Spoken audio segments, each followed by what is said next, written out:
Assalamualaikum warahmatullahi wabarakatuh. Selamat siang teman-teman semua. Masih pada semangat? Udah makan semua? Tadi istirahat ya. Jadi sebelumnya udah ada sesi istirahat, terus sesi lagi sama kakak. Balik lagi. Aku Kadafa, kenalin ulang lagi. Dan hari ini kita akan sama-sama belajar itu terkait materi TWK 8 tentang tata negara.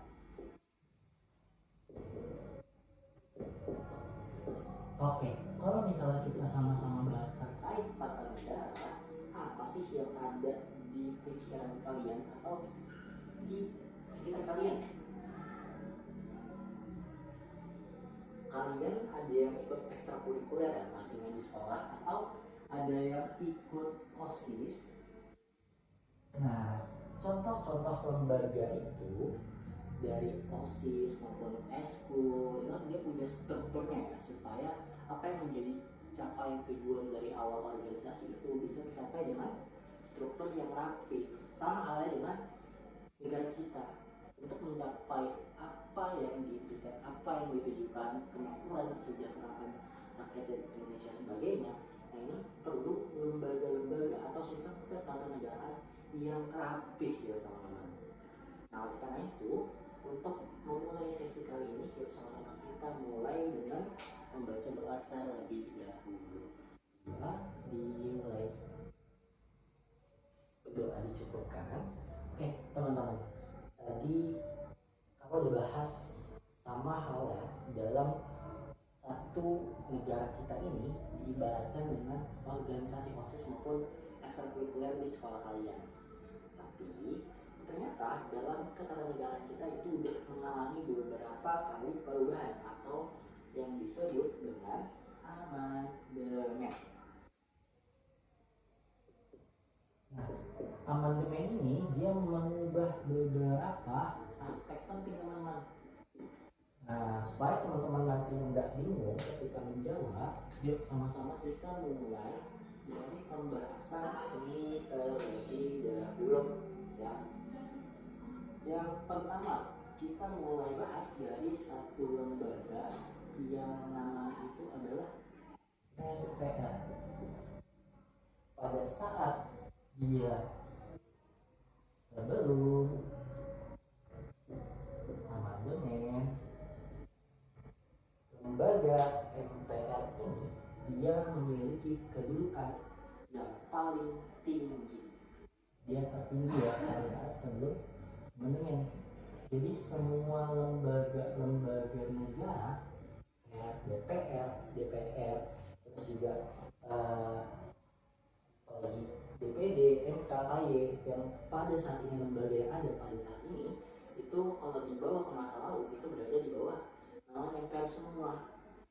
Nah, apa yang terjadi akhirnya pada tahun 98 adanya pemberontakan kan, karena dirasa adanya masa orde baru itu sudah banyak sekali kasus-kasus terkait KKN. Apa itu KKN? korupsi dan nepotisme. Oleh karena itu, setelah adanya amandemen, dia ini diganti menjadi lembaga yang kedudukannya adalah sejajar. Nah, jadi event itu presiden yang tadinya di bawah lembaga MPR ini pada saat setelah amandemen dia posisinya sejajar, udah nggak ada lagi yang lebih tinggi tapi sama rata gitu ya. Nah, selanjutnya tadi kalau udah sebutkan senggol terkait presiden, kita ada perbedaan juga nih ternyata di presiden. Apa perbedaannya? Kalian pernah belajar terkait bagaimana Presiden Soeharto maupun Soekarno terpilih? Nah, ada yang tahu gimana? Ya, jawabannya pada saat masa Orde Baru tentu khususnya MPR itu yang memilih presiden.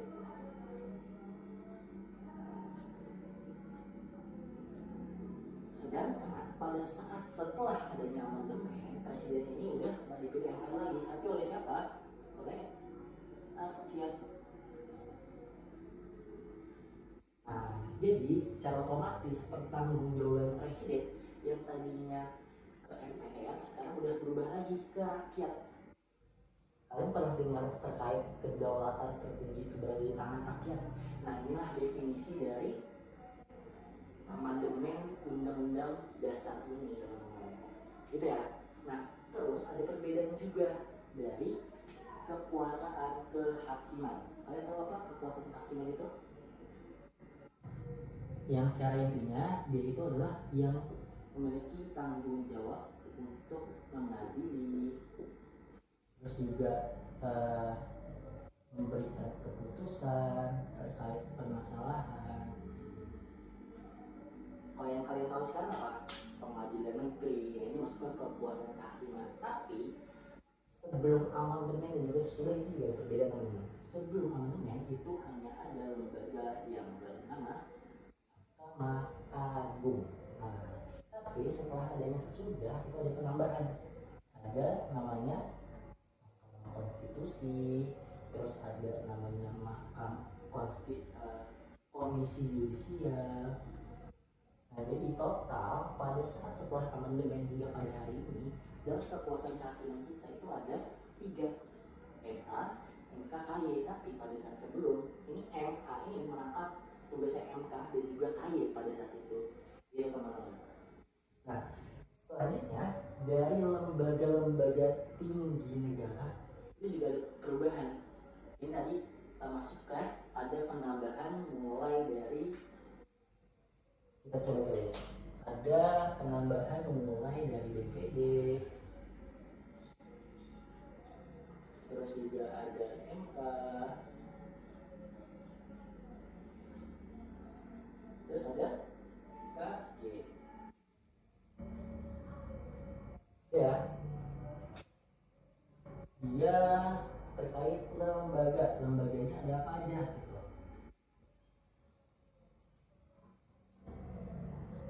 Nah, sedangkan pada saat sebelum amandemen ada beberapa lembaga mulai dari DPR udah ada pada saat itu ya, DPR, terus juga MPR, terus ada apa lagi? Presiden masuknya ke lembaga tinggi negara ya, presiden, apalagi BPK, terus apa lagi? DPA. DPA itu ada yang tahu apa? Dewan Pertimbangan Agung. Tapi pada saat di amandemen Dewan Perwakilan Agung ini dia udah dihapus. Bahkan hari ini udah ada lagi kan yang namanya Dewan Pertimbangan Agung, karena pada saat sebelum amandemen lembaga yang memegang DPR ini dianggap memboroskan anggaran karena secara fungsinya tidak terlalu berfungsi gitu. Nah, jadi ada beberapa lembaga terkait mulai dari eksekutif, legislatif, ada DPR, MPR, terus juga DPD. Terus kalau misalnya legislatif, DPR, MPR, terus eksekutifnya presiden, terus juga lembaga yang independennya ini adalah BPK, Badan Pemeriksa Keuangan, gitu ya. Nanti kita bahas secara fungsi-fungsinya, tenang aja teman-teman, dari lembaga ini masing-masing. Terus juga ini ada MA di sini. MA udah ada dari dulu. Oke, terkait perbedaan mulai dari sebelum maupun sesudah dari adanya amandemen, ada yang mau ditanyakan dulu teman-teman?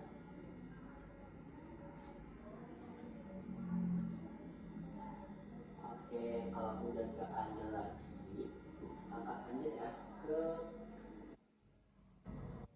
pembahasan terkait lembaga-lembaga tinggi negara ini tugasnya ngapain aja sih gitu ya. Nah, yuk sama-sama kita bahas. Oke, jadi lembaga tinggi negara yang pertama akan sama-sama kita bahas yaitu adalah, coba kita tulis dulu, lembaga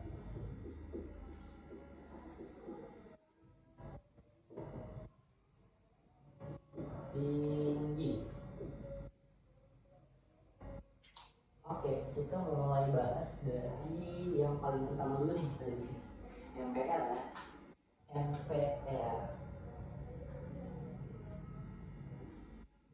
Ada yang tahu gak sih MPR itu tugasnya ngapain? Kalau misalnya sebelum amandemen kalian tahu nih ada beberapa poin, tapi ini belum keseluruhan ya. Nah, MPR tugasnya pada hari ini dia punya beberapa wewenang. Wewenang yang pertama, dia ini berwenang untuk amandemen undang-undang dasar. Beda ya sama undang-undang. Kalau undang-undang itu dia dibuat di amandemennya oleh lembaga bernama DPR. Kalau undang-undang dasar ini dia berada di atas undang-undang.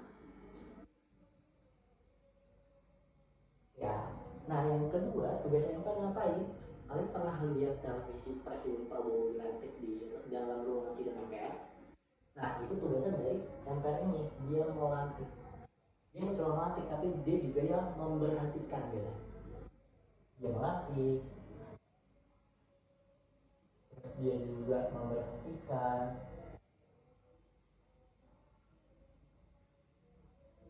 Kan pada saat sebelum amandemen, presiden kan dipilih secara langsung oleh MPR ya. Tapi secara konstitusi, ketika untuk melantik setelah terpilihnya nih hari ini, itu tetap harus dilakukan oleh lembaga yang bernama MPR, teman-teman.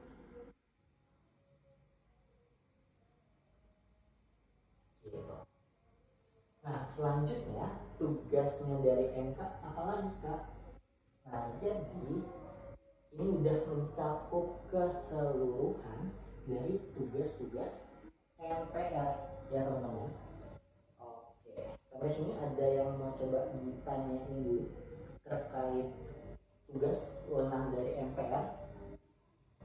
Aman ya? Kalau misalnya udah aman, kita lanjut ke lembaga legislatif yang kedua. Itu ada lembaga yang namanya Dewan Perwakilan Rakyat. Oke, Dewan Perwakilan Rakyat ya. Kira-kira kalian pasti udah sering dengar nih entah itu berita atau DPR itu ngapain aja, tapi secara tugas rincian atau fungsi haknya kalian pasti belum tahu kan. Nah, kita sama bahas sama-sama. Jadi secara fungsi dari DPR itu dia ada punya 3 fungsi teman-teman. Fungsi yang pertama itu ada namanya fungsi legislasi. Nah, fungsi legislasi ini itu untuk membuat undang-undang, membuat rancangan undang-undang.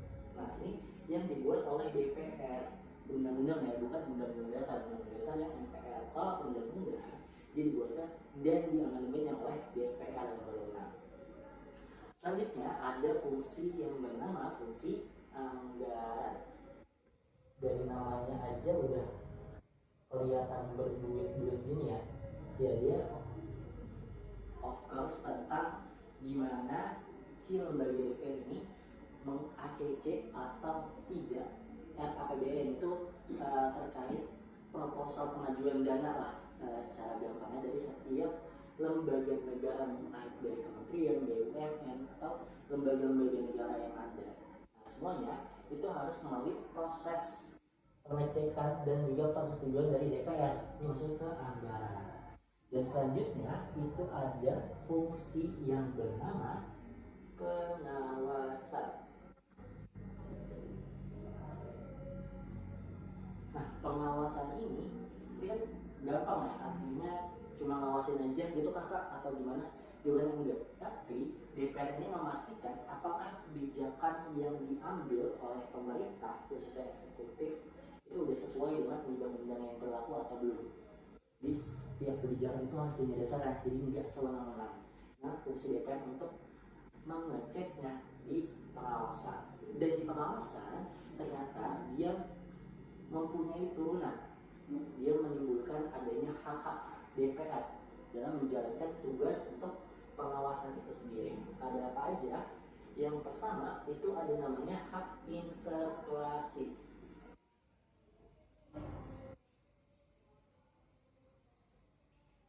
Interpelasi dia secara mudahnya, kalian pernah melihat DPR itu menginterogasi suatu menteri atau badan negara?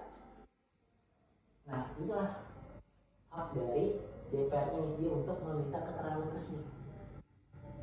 Dia untuk menanyakan apakah hal tersebut benar atau tidak. Ini masuk ke dalam hak interpelasi. Nah, selanjutnya ada namanya hak angket. Apa itu hak angket? Hak angket secara mudahnya adalah gimana fungsi dari pengawasan ini, dia memiliki turunan menjadi hak angket untuk menyelidiki. Menyelidiki apa? Menyelidiki apakah kebijakan yang diambil oleh pemerintah itu udah sesuai sama undang-undang atau belum, gitu ya teman-teman. Oke, coba kakak cek dulu dari videonya, masih aman. Oke, untuk penyelidikan gitu ya. Jadi kalau misalnya ditemukan ada pemerintah yang melanggar aturan, nah ini masukkan dicek oleh DPR sebagai hak dari DPR-nya ini. Selanjutnya ada hak namanya menyatakan pendapat. Kalian pernah dengar nggak terkait DPR itu menyatakan pendapatnya? Kayak gimana? Contohnya terkait kasus Palestina dan juga Israel. Kalian pernah dengar gimana statement dari DPR itu sendiri terkait kasus Israel dan juga Palestina? DPR yaitu menyatakan keterangan resmi kalau misalnya dia mengutuk sekeras-kerasnya Israel, apa yang dilakukan Israel. Nah, menyatakan pendapat ini dia untuk menyatakan keterangan resmi atau posisinya dia itu di mana.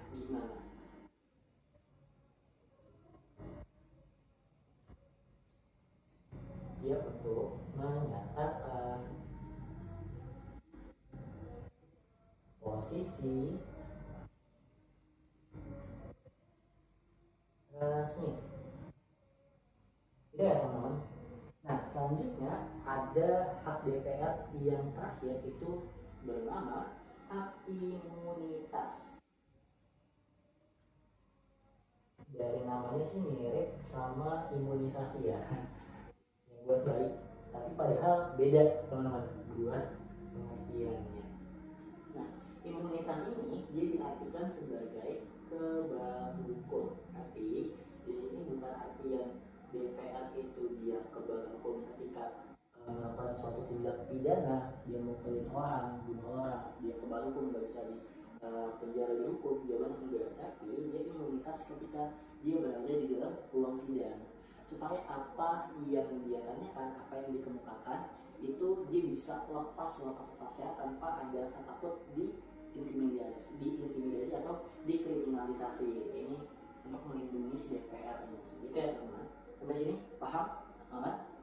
Oke, kalau misalnya udah aman, kita lanjut ke bagian negara selanjutnya, yaitu masih dalam lingkup legislatif. Ada lembaga negara tinggi yang bernama DPD. Oke, apa DPD? Singkatannya Dewan Perwakilan Daerah. Nah, DPD ini dia kan baru ada setelah adanya amandemen ya. Nah, kenapa sih si DPD ini ada? Karena pada saat itu teman-teman, suara yang ada di daerah itu nggak terwakilkan di tingkat nasional.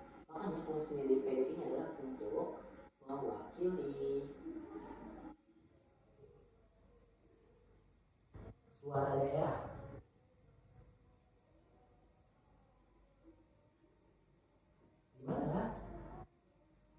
tingkat nasional.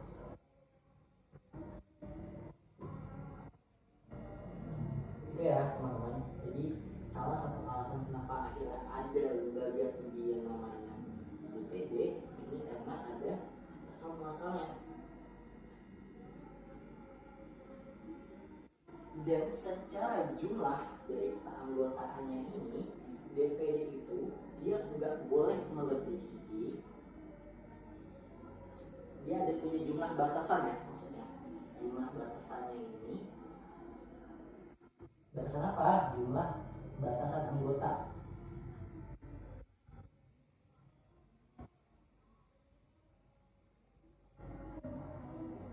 Dia sebanyak 1/3.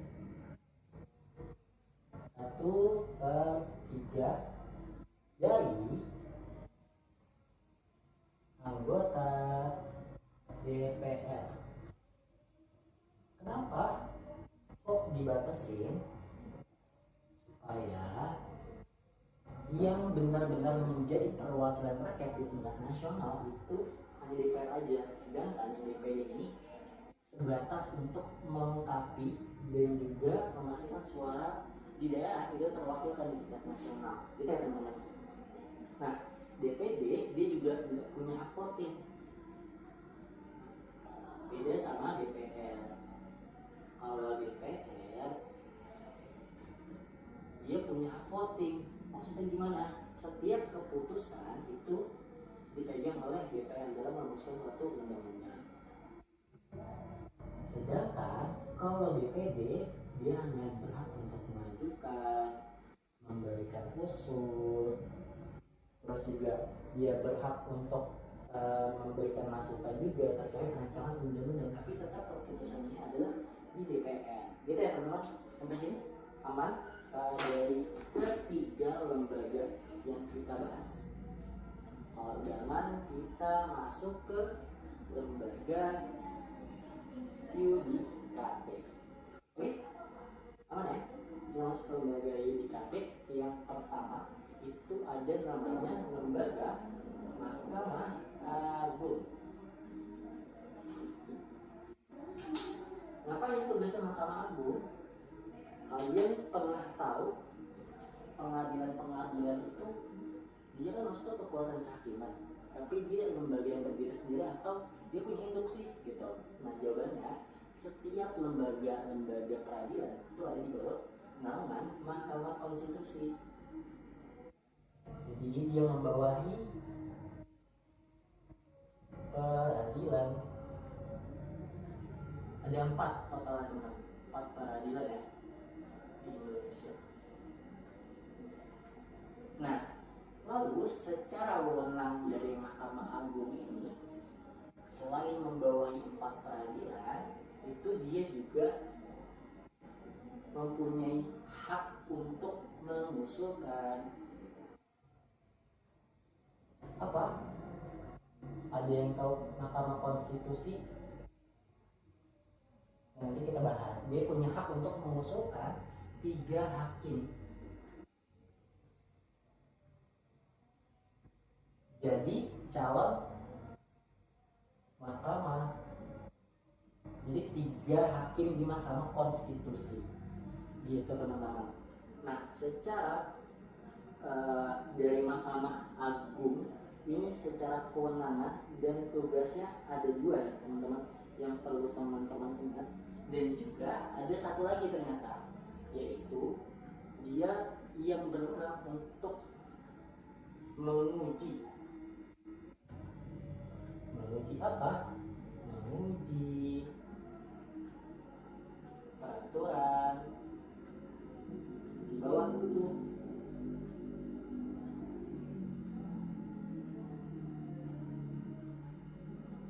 Kalau misalnya yang di bawah, di atas undang-undang itu maksudnya nanti ke ranah Mahkamah Konstitusi, bukan ke Mahkamah Agung ya, gitu teman-teman. Jadi 3 poin ini yang perlu diingat terkait Mahkamah Agung. Aman? Oke, aman ya. Kita lanjut ke lembaga yudikatif yang kedua, yaitu Mahkamah Konstitusi. Mahkamah Konstitusi dia ini secara tugas tadi dia punya beberapa kewenangan, tapi pada umumnya coba mulai dari yang pertama, dia ini menguji peraturan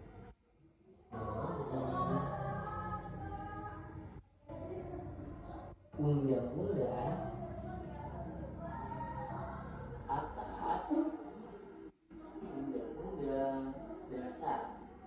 Jadi ketika ada peraturan yang dibuat undang-undang oleh DPR, Presiden atau DPD, nah ketika ada yang bertentangan dengan isi dari undang-undang dasar, itu diajukan ke MK dan nanti MK yang akan membatalkan dari peraturan itu gitu.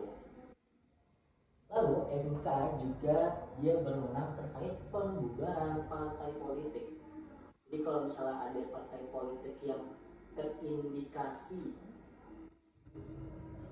mengamanatkan nilai-nilai komunis, itu diajukan terkait pembubarannya ke Mahkamah Konstitusi. Terus juga setiap agenda 5 tahun sekali ada apa? Pemilu. Nah ini dia juga berhak untuk penyelesaian sengketa pemilu gitu ya. Jadi kalau misalnya kalian melihat setiap 5 tahun sekali ada presiden maupun DPR atau lembaga-lembaga atau orang-orang yang berkompetisi dalam pemilu tersebut ke MK, dia untuk menuntut haknya dia terkait proses penyelenggaraan pemilu ini.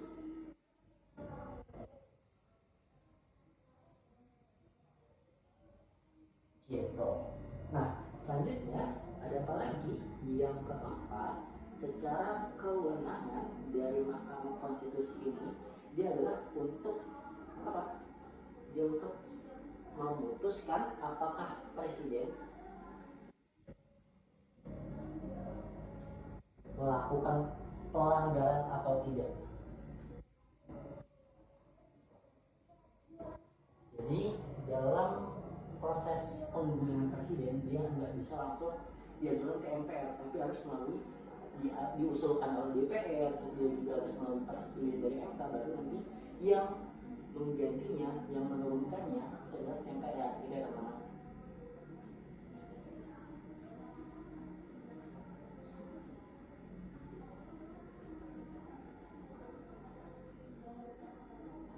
Oke, jadi ini keempat dari tugas dan juga wewenang Mahkamah Konstitusi.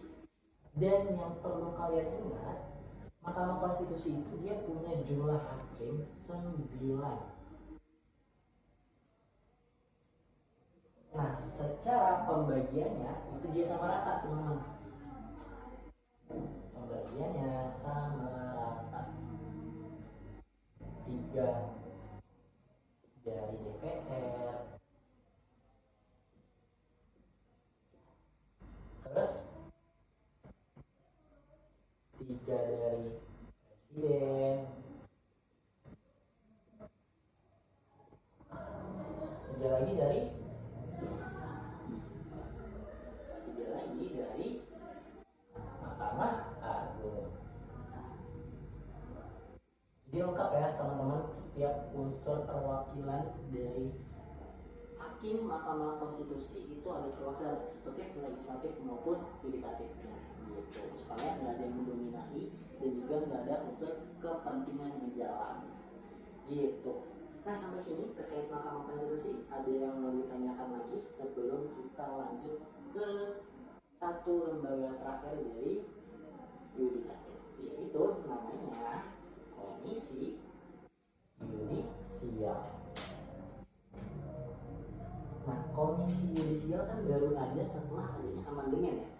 Nah, kenapa sih dia ada? Karena pada saat sebelum adanya amandemen, Mahkamah Agung dia menanggung seluruh tugas MK, KY pada saat itu.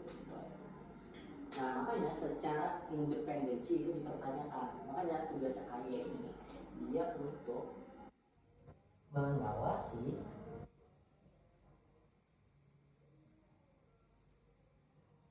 hakim MA. Nah, jadi setiap hakim MA baik itu dalam peradilan manapun, ini kan ada membawa 4 peradilan. Di peradilan manapun, nah ini yang mengawasi adalah komisi yudisial ini, teman-teman, gitu ya. Nah, komisi yudisial ini selain dia berperan utamanya adalah mengawasi hakim MA, dia punya unsur komponen hakim yang sama kayak MK, tapi secara jumlah itu beda dan komposisinya. Dia ada 7 hakim.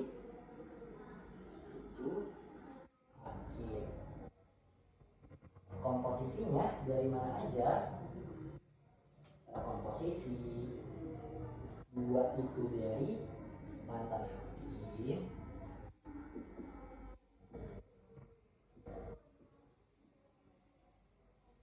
lalu 2 itu dari praktisi hukum,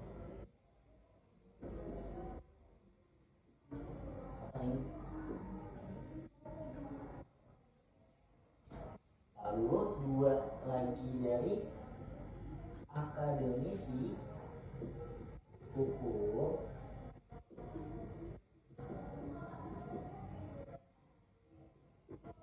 lalu ada sisa 1 lagi buat siapa? Buat kakak? Enggak ya, buat perwakilan dari masyarakat. Nah, jadi setiap unsurnya ini dia lebih merata. Ada yang dari mantan hakim, ada yang dari praktisi hukum, ada yang dari masyarakat, gitu ya. Biasa untuk apa? Untuk memastikan bahwa nggak ada unsur kepentingan nih untuk mengawasi si hakim-hakim yang lain supaya nggak main belakang dan juga jujur profesional dalam bekerja. Gitu teman-teman secara tugasnya. Nah, yudikatif udah, eksekutif tadi presiden udah paham tugasnya ngapain. Terus juga secara legislatif udah, kita masuk ke satu lembaga yang independen. Ada satu lembaga bernama BPK, Badan Pemeriksa Keuangan. BPK tugasnya ngapain aja? Dia udah pasti dari nama aja, dia mengawasi penggunaan uang ya, mengawasi penggunaan keuangan. Jadi setiap lembaga negara mau itu BUMN, BUMD maupun lembaga-lembaga kementerian ini setiap tahunnya nanti bakal diaudit sama BPK. Yang mana hasil laporannya ini nanti ketika ada temuan yang terindikasi korupsi, dia akan dilaporkan ke DPR. Dan dia akan bentuk outputnya ini adalah pelaporan terhadap siapa? Tadi terhadap perwakilan rakyat. Karena setiap lembaga negara itu kan berasal dari uang rakyat dan harus dikembalikan terkait penggunaan keuangan ini harus ke rakyat juga. Lewat apa? Lewat si DPR dan juga DPR ini sebagai perwakilan rakyat.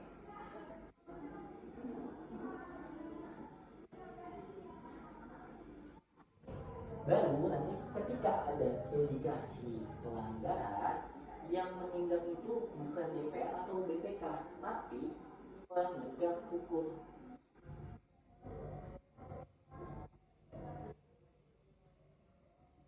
Dia yang menindak. Jadi BPK itu nggak berwenang untuk menindak lebih lanjut terkait kasus korupsi ya. Dia cuma mengaudit dan juga melaporkan temuannya. Yang berwenang itu adalah penegak hukum. Gitu ya teman-teman. Oke, ternyata udah semua kita bahas dari fungsi, tugas, wewenang dari setiap lembaga tinggi negara. Oke, coba kita cek dulu recap videonya. Sama ya. Nah, oke, jadi kita udah sama-sama bahas terkait materi yang hari ini di TWK 8 tentang tata negara. Kita coba masuk ke latihan soal ya, teman-teman. Kita baca sama-sama. Di sini terkait nomor 1, selain adanya unsur konstitutif, unsur deklaratif terbentuknya negara itu titik. Oke, tadi ditanyanya terkait unsur deklaratif ya, jadi teman-teman terus dulu lihat soal.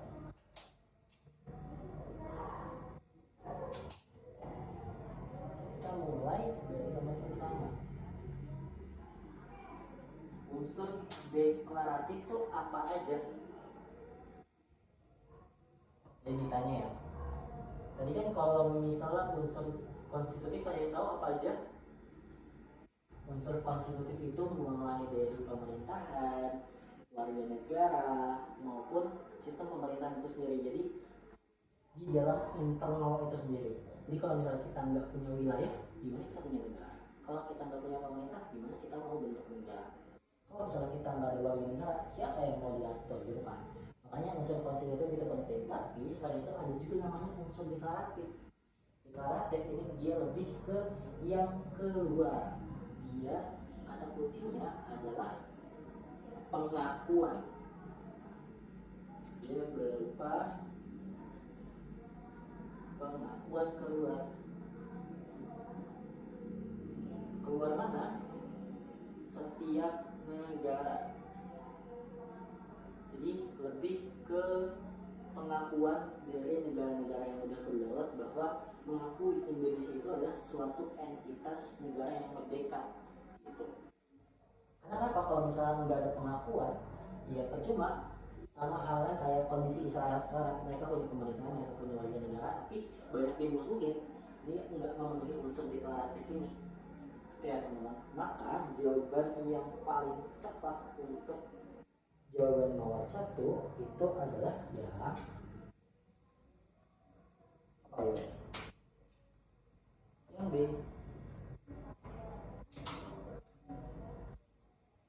B ya. Yang adanya kedaulatan keluar. Oke, kita lanjut ke soal nomor 2. Terdapat 5 sumber hukum formal kecuali, berarti kita harus tahu dulu nih hukum formal tuh ada apa aja ya. Berarti nomor 2.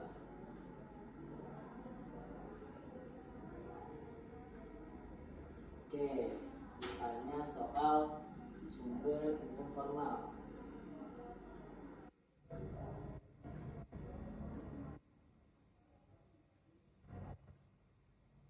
Sumber hukum formal tuh ada berapa sih? Yang pertama ada namanya undang-undang. Ini kalian tahu ya, yang dibuat oleh DPR, undang-undang ini. Terus juga ada namanya kebiasaan. Nah, ini maksudnya ke norma. Kan ada namanya norma asusila, norma kesopanan dan sebagainya. Ini juga termasuk dalam sumber hukum formal. Jadi apa yang hidup dan juga menjadi kebiasaan itu juga diakui sebagai sumber hukum, teman-teman. Terus juga ada namanya yaitu jurisprudensi. Kalian tahu jurisprudensi itu apa? Yaitu putusan hakim yang menjadi rujukan hakim lainnya untuk membuat keputusan.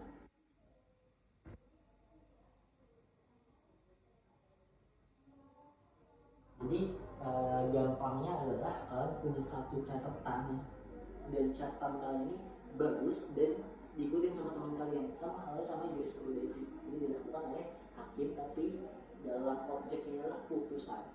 Iya teman-teman. Lalu yang keempat itu ada namanya traktat. Apa itu traktat? Traktat itu adalah suatu perjanjian internasional yang kemudian diratifikasi atau diadopsi oleh negara kita. Gitu ya. Lalu yang kelima itu ada namanya doktrin. Apa doktrin, Kak? Doktrin suatu pemikiran atau hasil keyakinan dari suatu tokoh-tokoh tertentu. Misalnya kalian tahu ada namanya Profesor Mahfud MD, dan dia mengeluarkan pendapat terkait hukum tertentu. Misalnya hukum itu harus adil, bermanfaat, dan juga harus adil ya. Jadi dua itu adil dan juga bermanfaat. Misalnya Prof Mahfud MD mengatakan demikian, maka dia Prof Mahfud MD dia udah mengeluarkan doktrin atau suatu kepercayaan atau pendapat para ahli. Maka jawaban yang paling tepat untuk opsi nomor 2 itu adalah yang apa? Yang A, Pancasila. Karena Pancasila itu adalah sumber dari segala sumber hukum ya. Dia bukan masuk ke sumber hukum secara formal itu sendiri, tapi Pancasila ini yang menjiwai kelima sumber hukum formal ini. Jadi setiap apapun yang ada di Papua ini harus bersumber dan juga mengamalkan nilai-nilai dalam Pancasila. Gitu ya teman-teman. Oke, jadi terkait materi maupun pembahasan soal bersama-sama kita bahas. Nanti ketika ada yang ingin ditanyakan langsung aja untuk mengajukan konsul atau bertanya secara langsung ke kakak ya. Nah, nanti jangan lupa untuk terus latihan dan juga dipahami terkait materinya supaya nggak salah menjawab dalam soal-soal latihan maupun nanti tryout dan menjawab SKD yang sesungguhnya ya teman-teman. Semangat terus, semoga apa yang kalian inginkan kalian bisa masuk sekolah kedinasan atau lembaga yang kalian inginkan. Amin ya. Kita cukupkan, sekian, kurangnya lebih mohon maaf. Aku tutup. Wassalamualaikum warahmatullahi wabarakatuh.